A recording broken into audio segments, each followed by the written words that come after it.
ತಾವೆಲ್ಲ ಸಮಯ ಬಿಡುವು ಮಾಡ್ಕೊಂಡು ಬಂದಿದ್ದಕ್ಕೆ ಧನ್ಯವಾದ.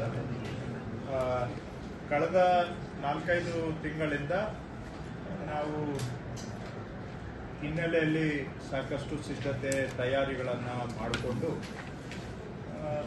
ಸುಧಾರಣೆ ತರಬೇಕು ಅನ್ನೋ ದೃಷ್ಟಿಯಿಂದ ಈಗಾಗಲೇ ಕೆಲವು ಸುಧಾರಣೆಗಳನ್ನು ತಂದಿದ್ದೇವೆ ಹಾಗೂ ನಿರಂತರವಾಗಿ ಸುಧಾರಣಾ ಕ್ರಮಗಳನ್ನು ಅನುಷ್ಠಾನ ಮಾಡ್ತಾನೆ ಬಂದಿದ್ದೇವೆ.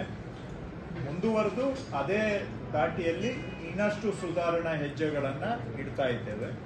ಅವುಗಳಲ್ಲಿ ಒಂದು 2-3 ಸುಧಾರಣಾ ಕ್ರಮಗಳನ್ನು ನಿಮ್ಮ ಜೊತೆಗೆ ಹಂಚ್ಕೊಳ್ಳೋದಕ್ಕೆ ಇವತ್ತು ಇಲ್ಲಿ ಸೇರಿರುವಂತಹದ್ದು.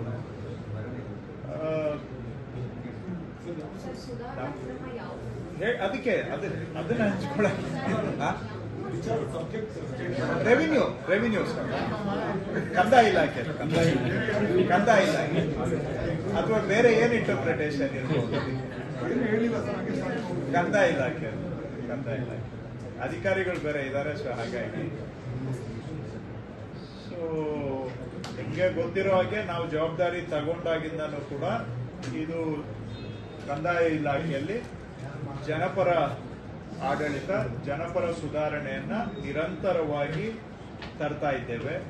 ಅವು ಸಣ್ಣ ಹೆಜ್ಜೆಗಳಿರ್ಬೋದು, ಸ್ವಲ್ಪ ದೊಡ್ಡ ಹೆಜ್ಜೆಗಳಿರ್ಬೋದು. ಪ್ರತಿ ತಿಂಗಳು, ಪ್ರತಿ 15 ದಿನಕ್ಕೊಮ್ಮೆ ಸಣ್ಣ ಪುಟ್ಟ ಬದಲಾವಣೆಗಳನ್ನು ನಿರಂತರವಾಗಿ ಮಾಡ್ತಾ ಬರ್ತಾ ಇದ್ದೇವೆ. ಹಾಗೂ ನಮ್ಮ ಅಪ್ರೋಚ್ ಏನಿದೆ ಬರೀ ಘೋಷಣೆಗಳು ಮಾಡುವಂತಹದ್ದು ಅಲ್ಲ. ಯಾಕಂದ್ರೆ ಜನಸ್ನೇಹಿ ಆಡಳಿತ ಅಂತ ನಾವು ಹೇಳ್ತೇವೆ, ಎಲ್ಲರೂ ಹೇಳ್ತಾರೆ. ಅದು ಬೇರೆ ಕಾಗದದ ಮೇಲೆ ಘೋಷಣೆಯಾಗಿ ಉಳಿದ್ರೆ ಆಗೋದಿಲ್ಲ. ಅದು ಆಡಳಿತದ ಸೂತ್ರ ಆಗಬೇಕು, ಮತ್ತೆ ಅನುಷ್ಠಾನ ಆಗಬೇಕು ಅಂತಕ್ಕಂಥದ್ದು ಆ ಒಂದು ಅಪ್ರೋಚ್ ಅನ್ನ ನಾವು ತಗೊಂಡಿದ್ದೇವೆ. ಒಟ್ಟಾರೆ ಕಂದಾಯ ಇಲಾಖೆಯಲ್ಲಿ ಆಡಳಿತ ಸರಳವಾಗಿರ್ಬೇಕು, ಸುಲಭವಾಗಿರ್ಬೇಕು, ಸುರಕ್ಷಿತವಾಗಿರ್ಬೇಕು, ಪಾರದರ್ಶಕ ಮತ್ತು ಪ್ರಾಮಾಣಿಕವಾಗಿರ್ಬೇಕು. ಅದು ನಮ್ಮ ಧ್ಯೇಯ ಆಡಳಿತದ್ದು. ಮತ್ತು ಆದಷ್ಟು ನಾವು ಗುರಿ ಏನಿಟ್ಕೊಂಡಿದ್ದೇವೆ ಅಂದ್ರೆ ಜನಕ್ಕೆ ಅವರ ಬೆರಳು ಹತ್ರನೇ ಆಡಳಿತ ಸಿಗಬೇಕು. ಜನ ಅನಗತ್ಯವಾಗಿ ಸರ್ಕಾರದ ಕಚೇರಿಗಳಿಗೆ ಬಂದು ಸುತ್ತಾಡುವಂತಹದ್ದು ತಪ್ಪಬೇಕು. ಸರ್ಕಾರಿ ಕಚೇರಿಗಳಿಗೆ ತಿಂಗಳಾನುಗಟ್ಲೆ ಸರಳ ಕೆಲಸಗಳಿಗೆ ಬರ್ತಕ್ಕಂಥದ್ದು ಆಗಬಾರದು. ತಿಂಗಳಾನುಗಟ್ಲೆ ಕಚೇರಿಗಳಿಗೆ ಅಲಿಯುವಂತಹದ್ದು ಆಗಬಾರ್ದು.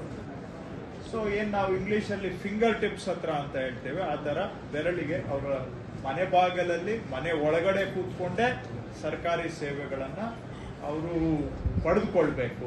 ಈ ದಿಕ್ಕಿನಲ್ಲಿ ನಾವು ಹೆಜ್ಜೆಗಳನ್ನ ಇಡ್ತಾ ಬರ್ತಾ ಇದ್ದೇವೆ. ಸೊ ಅದರಲ್ಲಿ ಉದಾಹರಣೆಗೆ ಇವತ್ತು ಇದೆಲ್ಲ ನೀವು ನರೇಶನ್ ಚೆನ್ನಾಗಿದೆ ಏನು ಅಂತ ನೀವು ಹೇಳ್ಬೋದು. ಹಿಂದಿಂದೆಲ್ಲ ಹೇಳಿದ್ದು ರಿಪೀಟ್ ಮಾಡಕ್ ಹೋಗಲ್ಲ. ಇಲ್ಲಿವರೆಗೂ ಮಾಡಿದ್ದನ್ನ ನಾನು ರಿಪೀಟ್ ಮಾಡ್ಲಿಕ್ಕೆ ಹೋಗೋದಿಲ್ಲ. ಯಾಕಂದ್ರೆ ನಿಮ್ಗೆ ಪದೇ ಪದೇ ಇದನ್ನೇ ಹೇಳ್ತಾರೆ ಅನ್ನೋ ಭಾವನೆ ನಿಮಗೂ ಬರುತ್ತೆ. ಇವತ್ತು ನಾವು ಈ ಮ್ಯೂಟೇಷನ್ ಏನಿದೆ, ಖಾತಾ ಬದಲಾವಣೆ, ಇವುಗಳನ್ನ ಸುಮಾರು ಖಾತೆಗಳನ್ನ, ಎಲ್ಲವನ್ನೂ ಅಲ್ಲ, ಸುಮಾರು ಖಾತೆಗಳನ್ನ ಅಥವಾ ಪಾಣಿಯಲ್ಲಿ ಎಂಟ್ರಿಗಳನ್ನ ಸ್ವಯಂ ಆಗಿ ಆಗುವಂತೆ, ಆಟೋಮ್ಯಾಟಿಕ್ ಆಗಿ ಆಗುವಂತ ಬದಲಾವಣೆಯನ್ನ ನಾವು ತಗೊಂಡು ಬಂದಿದ್ದೇವೆ. ಸರಳವಾಗಿ ಅರ್ಥ ಆಗ್ಬೇಕು